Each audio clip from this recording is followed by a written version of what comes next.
అపోస్తలుడు నా ప్రభువు నన్ను రక్షించాడు, నా పాపాలను కడిగాడు, నా జీవితాన్ని సరిచేశాడు, చక్క చేశాడు, అనేకులకు మాదిరికరంగా నిలబెట్టాడు అన్నటువంటి ఉద్దేశంతో వారు పొందుకున్న రక్షణ కొరకై వారు ఏం చేశారో తెలుసా? ఇదిగో రంపాలతో కోయబడ్డారు, కొరడాలతో కొట్టబడ్డారు. ఇదిగో దేశ బహిష్కరణ వారికి జరిగింది. భయంకరమైన కష్టాలు, చెరసాలలు, ఇబ్బందులు, ఇరుకులు, భయంకరమైనటువంటి కష్టాలు వారు దేవుని కొరకు అనుభవించారు. ఈరోజు నువ్వేం చేస్తున్నావు? దేవుని కొరకు కనీసం సమయాన్ని ఇవ్వగలుగుతున్నావా?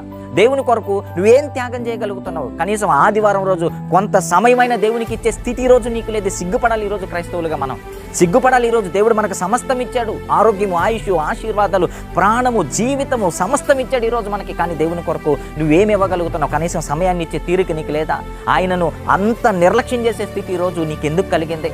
ఆయన నీకు ఇచ్చిన రక్షణను బట్టి నీకు ఆలోచన లేదా? నీ పాపాలు ఆయన కడగలేదా?